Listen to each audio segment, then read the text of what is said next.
Hey everyone, welcome on this Monday, October 30th. The month is almost gone. Where the hell did it go, right? Anyway, thanks for joining me today. I appreciate that greatly. Just getting set here. Boom, boom, boom. Making sure we're live. Streaming live. Rumble and on YouTube. Rumble, we're at rumble.com/coffeenuance/live. You can just bookmark it. Make it real easy. And then you don't have to worry about those pesky notifications, you know? Anyway, let's see if, do we have anyone here yet? No. Maybe? Perhaps? Okay. Well, let's get going, right, ladies and gentlemen? I want to talk about Elon Musk and the fight for truth in media. Yeah, that's right. Elon, the man with his eyes on Mars, is now taking on the wild world of social media, despite what the rest of the news companies say. He just announced that posts corrected on community notes on his platform won't get a slice of the revenue pie. It's all about promoting accuracy over sensationalism, or if some people might call making facts great again. But imagine if this idea spread across the media landscape. What if news outlets couldn't cash in on ad revenue if their stories were as reliable as a screen door on a submarine, right? They'd be bartering for office supplies with those fact checkers' red pens. I'll give you 3 ballpoint pens for one well-researched article, right? Here's the twist. We can't completely trust the fact checkers either. They've got their biases that make a compass look confused. You're saying north is this way? No. So what's the solution? How about we crowdsource the fact checking like Elon's community notes? You know, you can call it something dumb like Fact Check-a-Palooza, because the truth should be a party, not a chore. But my friends, we need to do this smartly. We can't just trade one problem for another. We need a system that's transparent. Does that exist? And doesn't play favorites. In short, we need to make sure the rocket of truth doesn't become a shuttle to confusion. So here's to a future where the news is both entertaining and factual. Where news fact-checking isn't just a buzzword, but is actual literally a thing, you know. And until then, let's all be a little skeptical and remember that sometimes the truth is stranger than fiction, especially in the world of Elon Musk. My name's Tom Coffee. This is a Coffee Nuance Show, the best censored commentary news show live right now. Flame on.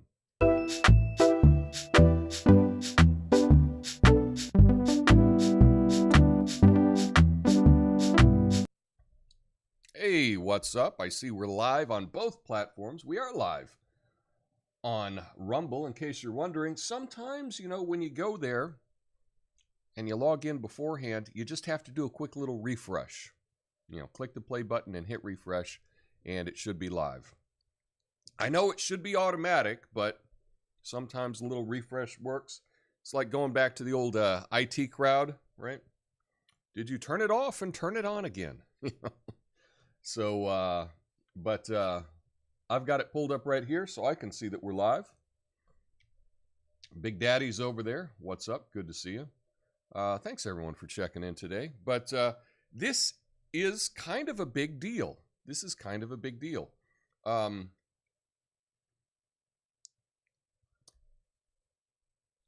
You know, Elon, he just announced that posts corrected by community notes on his platform will not be eligible for revenue share. Yeah, because if you know, big people that are on X, big influencers are getting paid. They're getting a cut of the revenue, cut of the ads. course, you probably need more than 2 retweets to make that work. So I'm not getting anything. But if you are over there on X, I encourage you to follow me. That's another way you can interact with me. Send me a note. Send me a story that you think is good. That's a good place for that. But he says he wants to promote accuracy over sensationalism.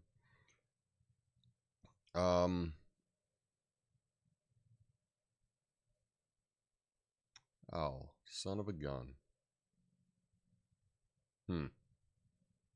I just found a joke I wrote for the monologue, and I didn't get to use it. Oh well. Now, if only they could remove revenue for misuse of the word there, and there. Maybe that's the incentive we really need to finally learn what they taught us in 4th grade. Yeah, okay. There we go. That should have been up in the monologue. Elon Musk announced that posts on X corrected by community notes, their fact-checking system, will no longer be eligible for revenue sharing. The goal is to prioritize accuracy. Users can contribute to community notes by providing context, correcting errors, pointing out omissions. Other users can rate the helpfulness of these notes, and the most agreed upon notes rise to the top. This is part of X's effort to combat misinformation, particularly in the context of, things that are happening, over there with some stuff. The number of users on X's creator economy is unclear, but it's a fraction of the 500 million monthly active users.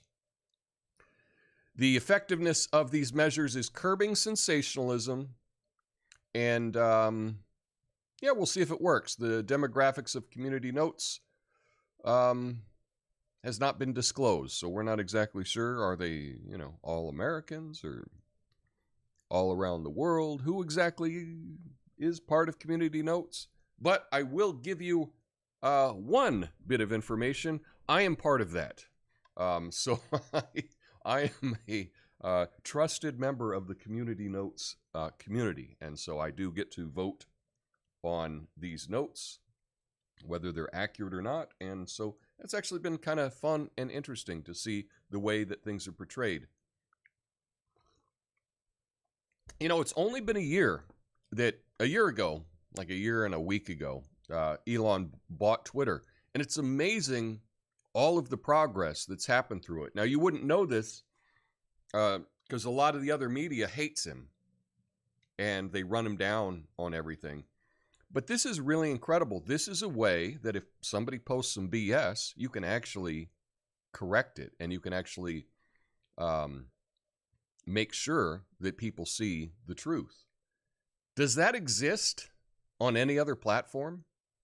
Does it exist? If you go to NBC.com, they don't even have comments anymore, right? So they can put out whatever they want, and the people that go there to read the story, they wouldn't even be alerted if it was a bunch of nonsense, if it was a bunch of government talking points, if it was a rewritten press release from the State Department. They would have no idea.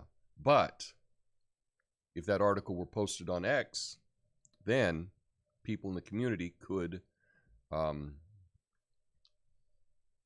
bring up concerns or inaccuracies in their reporting. But what kind of world would it be if all the media did this? If they said, hey, reporters, if you get a story wrong, you don't get paid on that story. Well, I think we'd have a totally different media landscape. The issue is the people in charge of these media outlets, they know what they're doing, right? They want, clearly, they're not all this bad at their job, right? So clearly, they want the misinformation out there.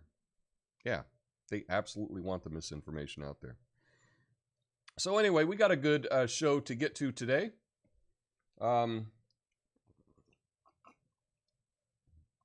Number of stories to get to, and I will see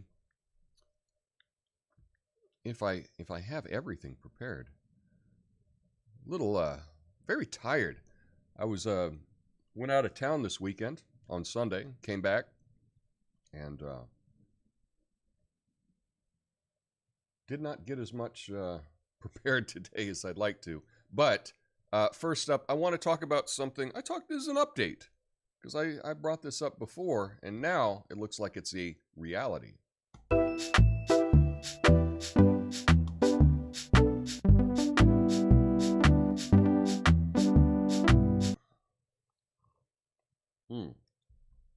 So, EHang's electric air taxis have received certification as the world's first fully autonomous passenger-carrying aircraft. What? These electric vertical takeoff and landing, and that's shortened to EVTOL. I'm sure you'll learn that in the coming years. Vehicles, they can carry passengers or cargo, fly up to 80 miles an hour for 18 miles, and operate on flat surfaces. They have potential applications in urban transportation, but challenges include regulation, public trust, and addressing noise and environmental concerns. The achievement represents a major step in urban mobility innovation. Can you imagine these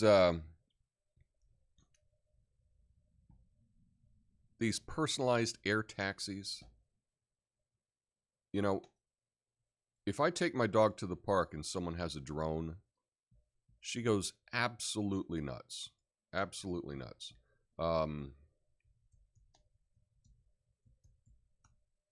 It's got to be a heck of a lot louder with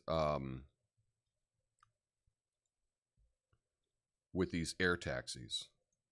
But let me just show you one real quick, if I can. Let's see.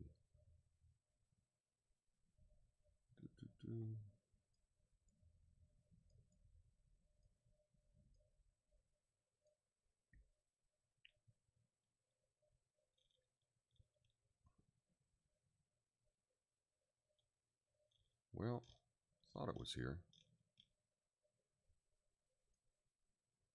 But that's the air taxi right there. Can hold a person. Let's see.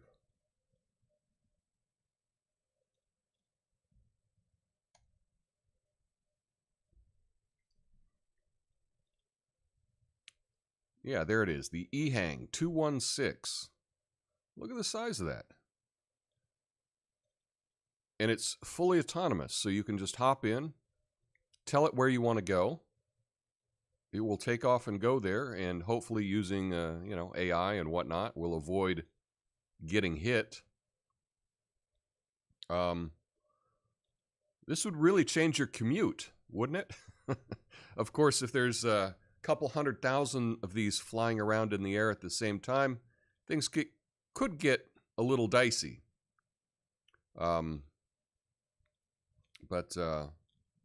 Yeah, truly incredible stuff. What do you think about that? I probably wouldn't be one of the first ones to try this, but probably it's going to be very expensive when it starts off. But just think of that, all the applications that they could have for this. Be truly amazing. Truly amazing. You could just go up to the roof, take off, go where you're going, land on the roof there. I don't know. But that's really some incredible stuff. Next up, I want to talk about stable coins. Maybe you don't know what they are. Maybe you do. But they seem to have really taken off in Brazil.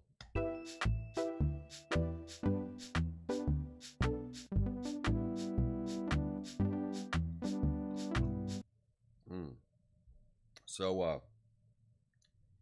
in Brazil, Tether has become the crypto king, leaving Bitcoin in the dust. It's like the tortoise and the hare, but with digital money. I guess Tether is the stable coin of choice down there. But I wonder if they ever thought about rebranding it to like Brazil coin just to fit in better, So here's the story. Stablecoin Tether, that's USDT, has witnessed a surge in popularity in Brazil, accounting for 80% of all cryptocurrency transactions in the country, although this is a little misleading. Surpassing Bitcoin in transaction volume. As of mid-October, USDT transactions in Brazil reached approximately 55 billion with a B, nearly double the volume of Bitcoin. Stablecoins are designed to maintain a stable value, typically pegged to fiat currencies, right? So now here's where it gets tricky. The Brazilian tax agency employs advanced AI and network analysis to monitor crypto activities, detect suspicious behavior. Their government has introduced regulations recognizing cryptocurrency as financial assets for tax purposes in foreign investments. Taxes on overseas earnings from crypto investments will range from 15 to 22.5% beginning January of next year. So are you familiar with what a stablecoin is? It's a type of cryptocurrency designed to have a stable value, hence the name. And often it's pegged to a fiat currency like the US dollar or another asset, right? It could be pegged to the price of gold, for example, whatever. Its primary purpose is to provide stability and reduce the volatility associated with cryptocurrencies like Bitcoins that have big runs up and down. Stablecoins are often used as a means of trading or storing value in the digital realm while avoiding price fluctuations of all the altcoins and things like that. So, does anyone that watches the show, do you know about do you know about stable coins? Are you familiar with that? Essentially, one of the things that you can do stable coins with is, let's say you're trading cryptocurrencies, and let's say something makes a big run up, right? You bought, a year ago, you had a bunch of Doge. It went really high, and you sold it. Well, if you sell it, you got to usually sell it for another currency, right? So you could sell it for Tether, which is tethered right to the US dollar. That way it will hold the value of the US dollar. Because if you were to sell it and then buy like Ethereum with it, well, maybe Ethereum drops and then you're out of luck. So sometimes you want to be able to store your currencies and just have them pegged to the dollar, for example. Now, part of the great things about cryptocurrencies is you can get them away from the dollar, right? So if you think, well, the dollar, we got a lot of inflation, things, it just the dollar keeps losing its value. Every time the Biden administration, sends another couple $1 billion overseas or to his buddies, right? The dollar loses its value. And so that's one thing that you can do is you can get your money out of the dollar. But a lot of people are very nervous about that. And so this is a way that you can store value, but not necessarily in a U.S. bank. Okay. Yeah. Yeah. Big Daddy says, I was going to ask what backs that coin. The dollar isn't backed by anything, a hope and a prayer. Well, the dollar is backed by something. It's backed by the good name and the military of the United States. So it's backed by the reputation of the United States. It's not nothing, right? The reputation of the United States is worth something. And we enforce that reputation with the strongest military that's ever been assembled in history. So the dollar is backed by something. Now, you may think that that's not the best way to show value for a currency. I understand that. A lot of people feel that way. But that's what... yes, technically, the U.S. dollar is not backed by gold or anything anymore. Stable coin, like... what does Natasha here say? Stable coin, it's like gender confirming. I don't trust such a claim. I understand that. But this is something to keep in mind if you want to move some of your assets out of the US dollar, if you can learn, and maybe just to be aware of what a stable coin is, and that, yes, you can move dollars to Tether and have it maintain value there. So it's something to keep in mind. It's um, yeah, something to keep in mind when talking about cryptocurrencies. It's all, I understand that it can be very tricky for a lot of people to understand how these things work. I actually go to a meetup, a local meetup, once or twice a month to talk about Bitcoin and crypto and whatnot, and learn more about it, because I do think that it is the future. So it's something that you may consider learning a little bit more about that. Yeah, horses use stable coins, but anyway, yeah, next up, just a quick update. Let me give you a quick update.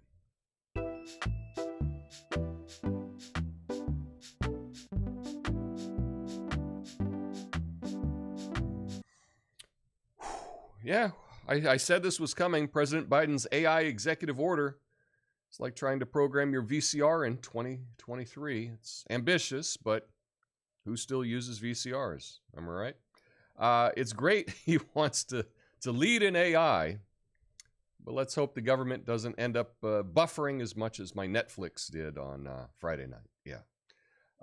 President Biden issued an executive order because, who needs to go through the Senate, right? Focusing on AI, on safety, privacy, worker protection, and innovation. It sets new safety standards, privacy-preserving training methods, and promotes AI research. The order applies to powerful AI companies, aims to lead in AI and address AI discrimination in various sectors. It establishes an AI council and AI.gov website to attract AI talent to government. Yeah, because if you're really talented at AI, I'm sure you want to take a federal job and not get rich in the private sector, right? Yeah. I think the more regulation that happens with AI, it means the more AI companies that are going to virtually move out of the US.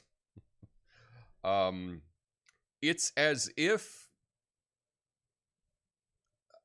certain people in charge don't understand how incentives work. You know? It's like I was saying last week with this, we got a homeless tax here in Portland, where if you're, I don't know, a millionaire or whatever, you got to pay an extra 1%. That's going to get shuffled around and not helping anyone. But they're going to raise the tax on you if you're rich in Portland. And if your company's here, they're going to tax you extra. Tax that you would not have to pay if you were in literally anywhere else in the entire country, right? Well, the incentive is then they're going to move, right? That's the incentive. And in this case, you put all these regulations on AI companies that are based in the U.S., well, they'll no longer be based in the U.S., and you're not going to have any control over them anyway. So, I don't know. Looks like another fail to me. But, what do I know? I'm just a guy drinking his coffee in his living room trying to share his thoughts on things. But anyway, we got something now. It's kind of antithetical to global warming, and it involves Kim Kardashian.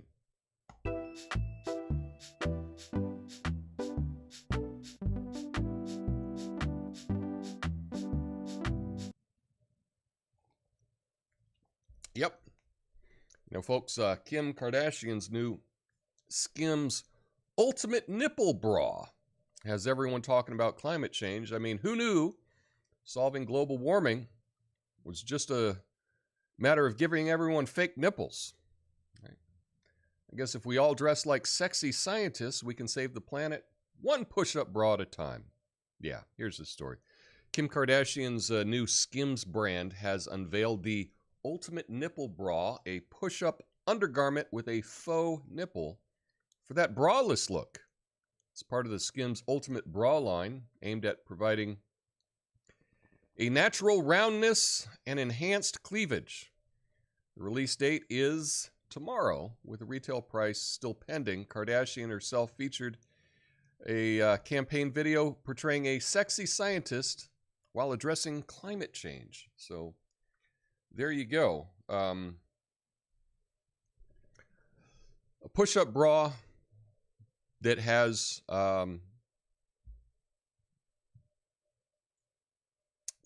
fake nipples on the end to make it look like you're not wearing a push-up bra. I don't know. I just shake my head at a lot of these things. I don't understand. Oh man. But what do you think about that? I mean, would you I can't believe I'm asking this. Who's going to buy this? Right? I honestly think anyone that would purchase this is the kind of person that I just don't relate to at all. I don't understand the Kardashians. I mean, frankly, I'm going to go so far as to say that I believe that the Kardashians are a psyop. Kardashians are CIA. I know that sounds crazy, but that's what I feel, because they have so much influence, and I can't understand why they do, why they're promoted so much. It's as if there's a lot of powerful people behind the scenes pushing this out to everyone. I don't understand it. I mean, aren't they all like just like little, I don't know, I can't use that word. Very short and squatty, you know, if you were to ever see them in real life. I don't get it. I don't get it at all. But I should probably stop there, because yeah, it was funny. My sister actually has a Kardashian book that she's had forever in her bathroom, and every time I would visit her, it would just bother me. Just like, why do you have this thing? Why do you have this thing? I don't get it. But I don't get her either. I offered her $20 one time if I could buy the book, because I just wanted to buy it and throw it out. And she didn't take me up on it. I mean, I was doing it for the for the joke, but she didn't take me up on it. Yeah, I don't know. I don't get the Kardashians. Honestly, I don't get anything they do. And maybe that makes me out of touch. But I don't get a push-up bra with a fake nipple. I mean, that's even more deception, right? That should have a community note strike on it for being promoting fake news, right? Oh man. Anyway, I want to talk about Trump and the 14th Amendment.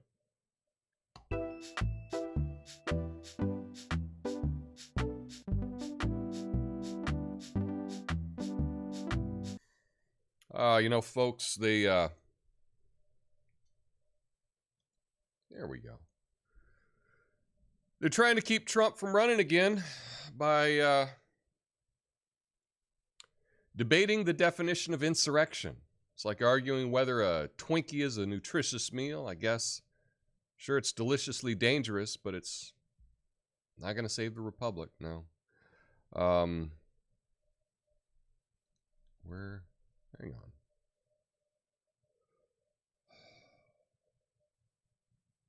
So, anyway, now there's efforts in Denver, right,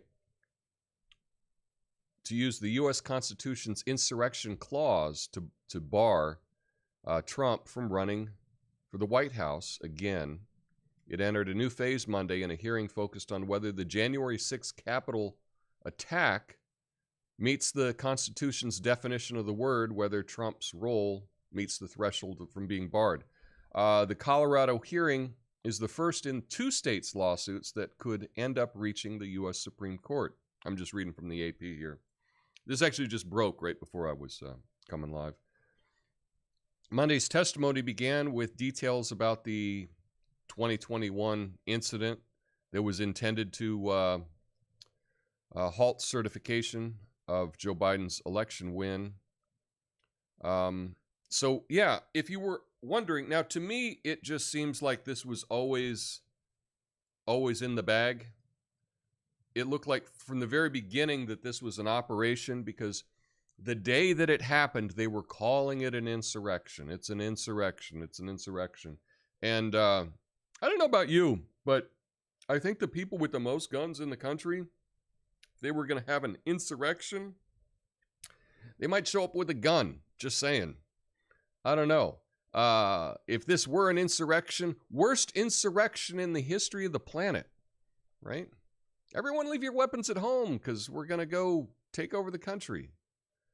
But it does really make me wonder why they were calling that from day one. It's as if, I know it sounds conspiratorial, but it's as if this was the plan all along. We encourage this thing to happen. We call it an insurrection, and then we can keep Trump off the ballot and he can't be president again. I don't know. That's what it looks like to me. You may disagree, and that's okay. We can all disagree.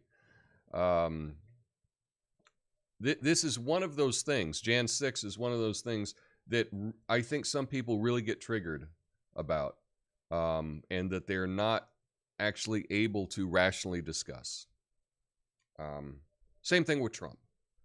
For some people, it's impossible to discuss Trump without becoming irrational. They call it Trump derangement syndrome.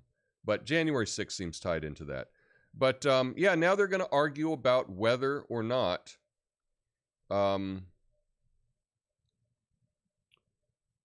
this was technically an insurrection or not. I think it's just another attempt to try to keep Trump out because the permanent state in D.C. does not care for him, and he is not playing ball with them. And so they're going to do everything they can to make sure that that doesn't happen. Now, I think that I would take all of this into account. In my opinion,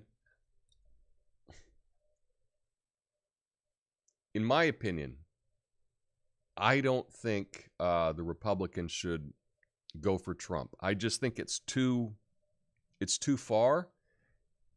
I don't think it's going to work. I don't think they're going to let him win. This is opinion time. I don't think they're going to let him win. I think there's no chance. And you're like, let him win, Tom. But our elections are always accurate. And I will say, yes, they've always been accurate in the past, right? Always been accurate in the past. But I don't see how they're going to allow him to win again. Just seems so desperate with all of these moves.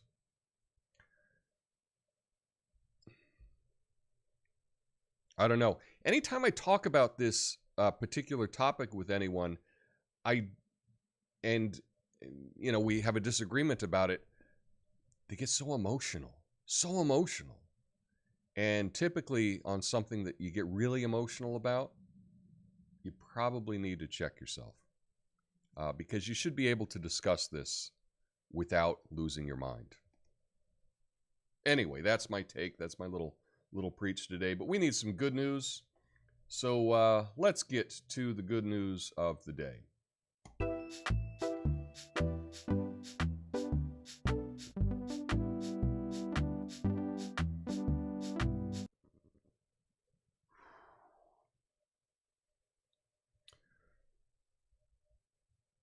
Well, folks, did you hear about this organization buying student debt for pennies on the dollar?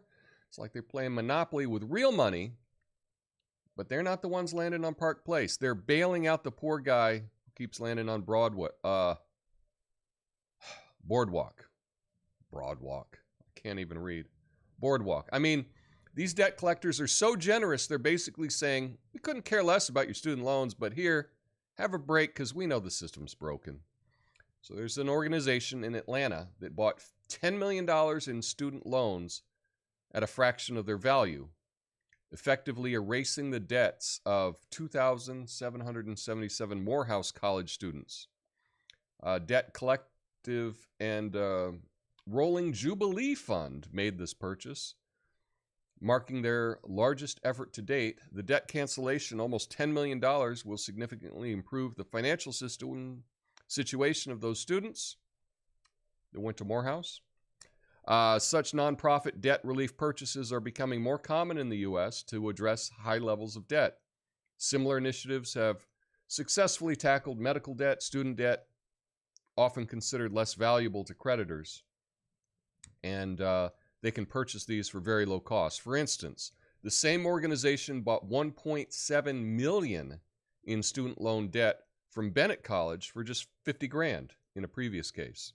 So what they're doing here is, and I think that this is one of the real problems with a debt, that you're allowed to do this. What they're doing is the banks, right?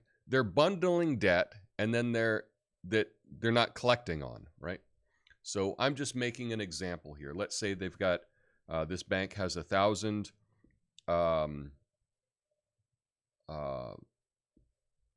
people with student debt. None of them have made a payment in like 5 years, and so it's not really that valuable to them. It's not as valuable of the debt, and so they may sell it at a discount to someone else, right? Someone else may buy that because now, hey, we can buy this at a discount, okay? And then we can give it to our debt collectors to go harass the hell out of them and, maybe try to get something. Maybe we can get more than what we paid for in this. It's a really cynical cycle of how it works. And then, so they get all their debt collectors. They go after everyone. Okay, now of those 1,000, we got 500 people that we can't even find. We can't even contact these people. We can't even find them. So we'll sell the debt of those 500 people for a smaller amount of money, and someone else can buy it.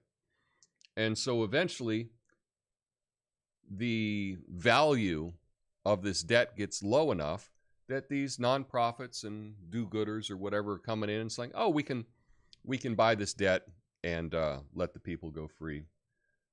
Often, this system unintentionally rewards the people that are just not paying anything, and it punishes the people that keep paying their debt,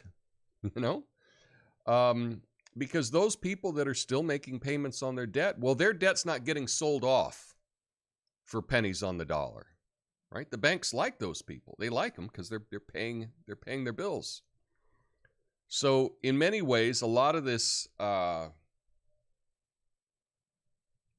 when you hear about this, like this, they went and they bought off all this debt, and now all the people don't have to pay it back. Yay, good for them. But when you really look into it, they're buying the debt that's been discounted the most, meaning the people that aren't paying anything at all. And those people that are actually, trying to pay their student debt back, it's not included in them. So it's one of these instances where doing the right thing gets punished, doing the wrong thing gets rewarded. That's never explained in these stories.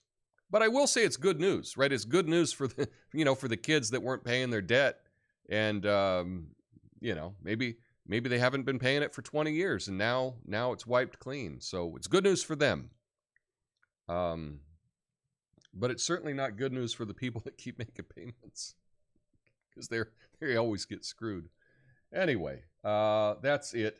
That's all I have prepared today. Stick around for the after show. I'm going to be going through all your comments. Now, remember, I do have another show, a new show, this same channel, and we're streaming live. It's called Midnight Americano. It's more entertainment-based, less newsy. I'm trying to make it more like a late-night comedy show kind of thing. Trying. Hard to do comedy with no audience, though. Sometimes you need some people in the background laughing to let you in on it. But I am streaming live this week. I'll be streaming live this show Monday to Friday at noon on the West Coast, 3 o'clock on the East Coast. And my Midnight Americano show will be 9 p.m. on the West Coast, midnight Americano on the East Coast. So midnight on the East, I will be back with more entertainment-based show. I hope you can join me. If you're up that late, please drop by and say hi. But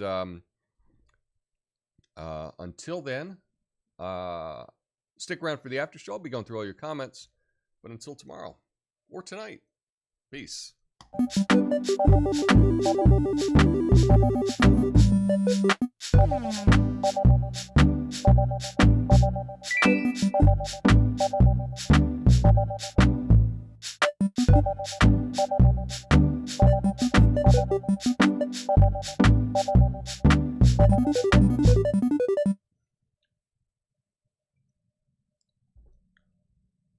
Thanks for sticking around, everyone. So, Big Daddy having a field day over here in Rumble in the live chat. I'm trying to get Natasha to defect to Rumble. Yeah, we can keep trying. The media is getting paid to tell us lies. Pretty much. That's it. Nobody's that dumb, right? Nobody can keep making those mistakes. I find that very, very difficult to believe. The news that is being promoted is the news that the news companies want to promote, right? That's it. That's why so much of the news has turned off their comment section, because they don't like it when they get corrected and other people can see that they're lying, right? They don't like that. And they do it under the guise of, oh, the comment section became toxic, and the comment section became, people were posting bad things or racist things or mean things in the comments, so we had to do away with the comments. That's not why they got rid of the comment section. They got rid of the comment section because they didn't like people pointing out when they were lying, right? If someone had posted something that is horrible and racist or mean or something that you don't want on your news site, then you can just ban that person with one click. Their account is now suspended, right? You could do that. Not very difficult.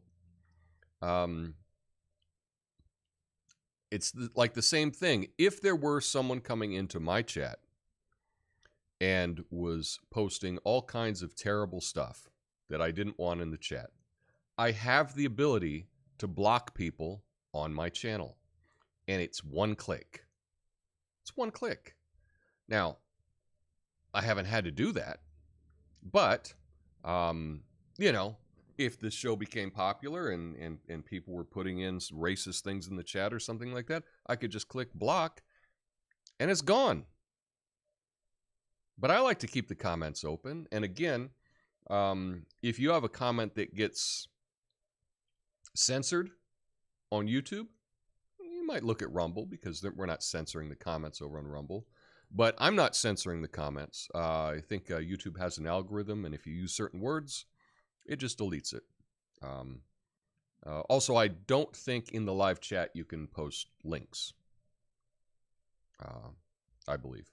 But you can post links in the regular comments under the video. Air taxi, nope. One mishap and you're ditched in the woods from a couple 100 feet. Ouch. Yeah, it's funny. I've mistakes happen, right? Mistakes happen. I have flown my drone into a tree plenty of times. I never meant to do it. Ever. So, mistakes happen, and if a mistake happens if you're riding a bicycle, well, you fall, you hurt yourself, maybe you break your arm or something. You're in an air taxi and you have a problem, you're probably dead. So, yeah.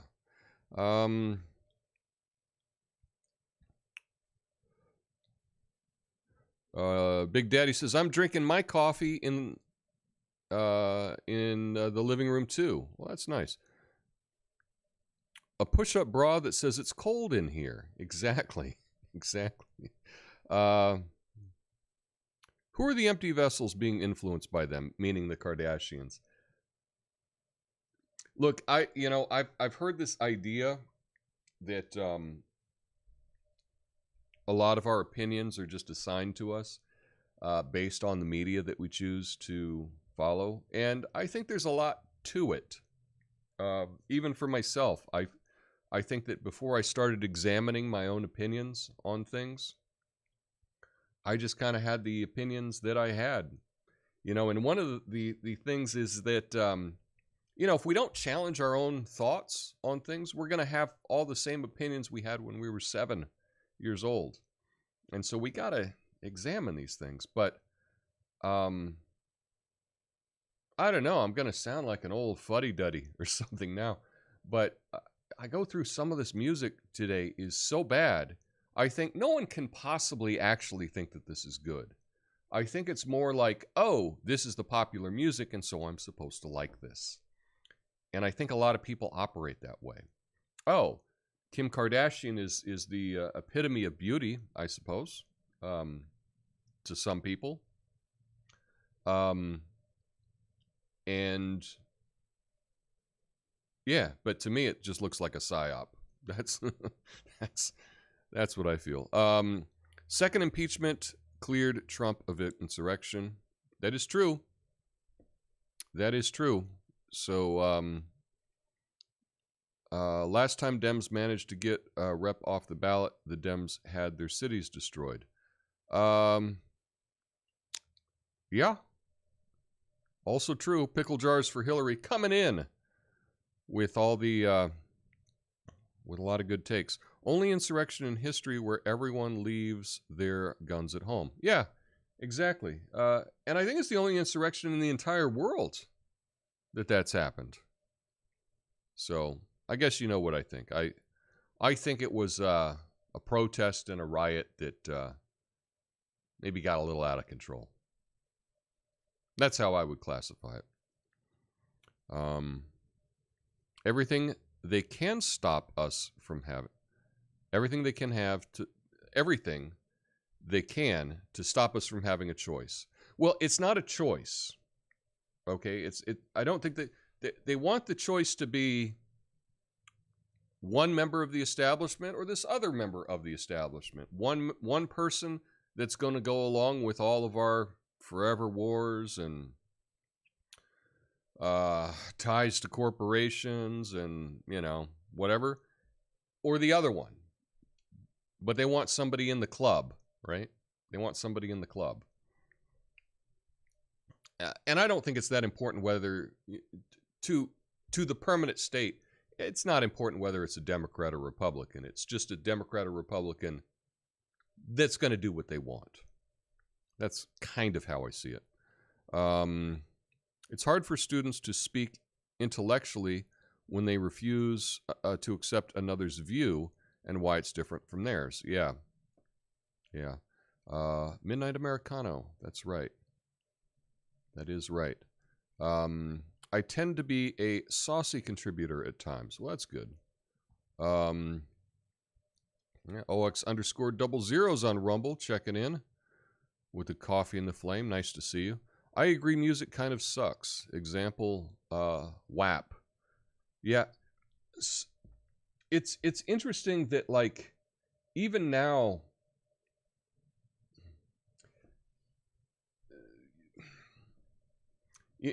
like I will listen to a podcast that kind of examines like cultural music, new music and its effect on culture and et cetera, et cetera, et cetera, and how excuses are made for just how bad things are. Like as an example, I used to enjoy rap music, and there are certain elements to it, and one of them is, I don't know, being in time, staying on the beat, whatever. And I know that you can work against it and not work against it. But like there's a rapper now, Ice Spice. I don't even understand. Obviously she's being pushed. She's not talented. Like she just is not very good at rapping. Like objectively not rapping. And it's not like going against the beat or she's not rapping on the beat, she's not rapping against the beat, she's not doing things as some kind of push and pull sway. No, it's just I don't think she can hear the beat. It's like someone just singing off key, and then everyone comes around to say, "Oh, isn't that cool? They're singing off key." And it's like, well, if they meant to sing off key, do they know they're singing off key? But yeah, there's just some things that are just.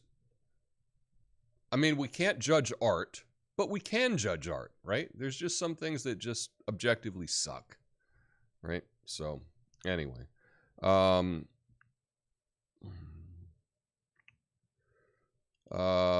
Yeah, let's see what's going on over in the other chat. What's up, Lucid, Natasha?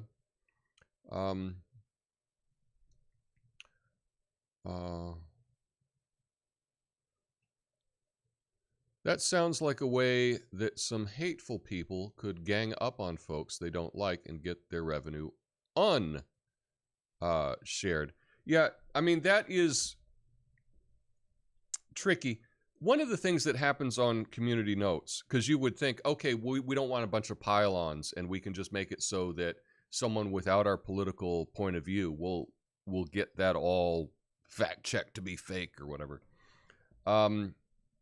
They've set up some pretty good guidelines. The idea is to be transparent in everything. But if you are part of the fact-checking community, if you're part of the community notes on Twitter, they use some algorithms to figure out, hey, did you say that this thing was totally true, and then it turned out to not be true? Well, then that is like a mark against you. And they can see if there's behavior such as gathering up people to go attack certain posts. They're able to identify those things. Not everything is perfect. But what I see over on X is that they're constantly updating it and trying to make it more perfect, right? They're trying to make it more perfect, as in a more perfect union, working to make a more perfect union, working to make a more perfect social media platform, a more perfect news process. Whereas when you look at all the other media, right, that stops allowing comments. Okay? Like even if you go to Snopes, the fact-checking website, there's no place that you can even alert them if they're wrong. If they post something on Snopes that is factually not true, there's nothing you can do. There's no place to leave a comment. They don't give you a contact. Hey, if we've made a mistake, please let us know. They don't even have that on their website. According to them, they're right. They're always right. Don't you dare question it, and we won't allow anyone to see anything else. So which do you think is a better system? Like what Snopes does, where they just tell you, this is the facts. Or on X, where they allow discussion, where they allow people to comment, where they allow links, where they have groups that decide, and they can vote on whether a fact check is good or not. Nothing's perfect, but I think you'll agree that more transparency is better than no transparency. So that's what's going on there. Horses use stable coins. Ba-dum-bum, yeah. Let's see. Thanks for your influence. I've been dancing in the kitchen while doing kitchen stuff. Was listening to 70s and 80s compilation of dance exercise music. Well, that's cool. I like that. I'm glad to hear that you're doing that. I think any day you dance is a better day of life. In fact, later today, I got to drive across town to teach a dance fitness class. However, I don't think I'm going to be able to stick around and play pickleball. I usually play pickleball on Monday nights, but I can't do that because I'm coming back here to stream live at 9 o'clock on the West Coast, midnight East Coast, for my Midnight Americano show, of which I've yet to prepare anything. But I will, hopefully, before then. Nipple bra, eh? Sounds like a way to bait men and then accuse them of staring. Yeah, guys, you gotta learn. You gotta learn the quick glance. You know, you can't do a full second. You know, it's boom, look and back. You know, I know it gets mesmerizing, but yeah. You can't look for a couple seconds. You gotta be quick. Gotta be quick. TDS is a sign of the times. Many people have become very fragile. So TDS is Trump derangement syndrome.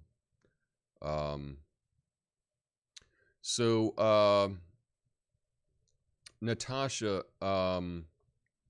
the whole meme of strong men make easy times make weak men, etc., etc.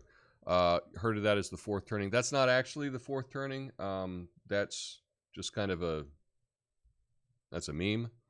The fourth turning, I should do a video on this, is a theory about kind of the end of empires type of thing in history. I don't buy it, but I haven't researched it enough to exactly explain why.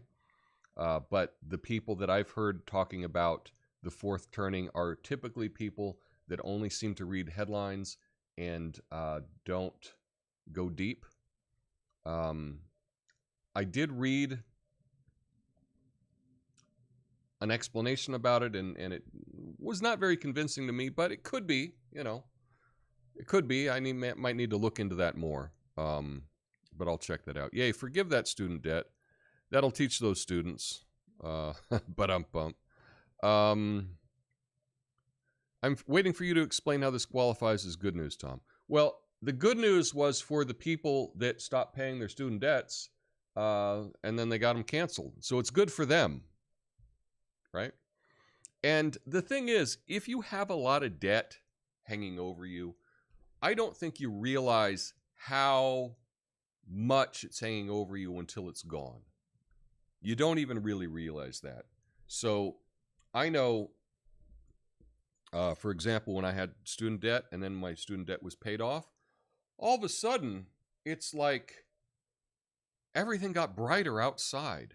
Like a weight was totally lifted. It was, I don't think you realize how that cumulatively all day, 24 hours a day, you know in the back of your mind, oh, I owe all this money, I owe all this money, I owe all this money. And even if you're not consciously aware of it, I think subconsciously it is having a real negative effect on you. Those people that have different kinds of debt and whatnot, it really is weighing them down. And they might not even realize. You don't even realize it until it's gone. And so if some people can experience it being gone, and maybe they get a new lease on life, that's good news. Tom, your late show is too late for me. Got to sleep regular hours, so if I don't fall into depression traps, perhaps I'll watch with my morning coffee. Well, there you go. Yeah, I'm just trying something different. Again, I was Rumble. I'm part of this small creators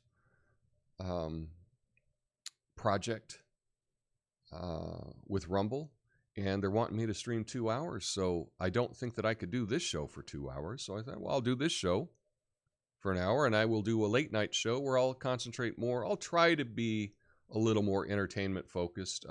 We kind of touch on news, but don't go nearly as deep, you know. So if you can check that out, I hope you can. So the X story is actually the good news segment for today. It could be. Cool. Do a segment on the fourth turning. I'm willing to be corrected. Oh, I wasn't correct. I'm not correcting anything. I think that a lot of times we talk about things and we get the terms a little off. But yeah, I will put it down to do something to talk about the fourth turning at one time. Don't let the beat drop. Yeah. Thanks, Tom. See you tonight. Bye, chat. Well, thanks, Big Daddy. Good to see you. Yeah, I'll be back tonight. Hope you all have a totally awesome day. And, but I'll be back tonight, midnight on the East, midnight Americano. Until then, peace.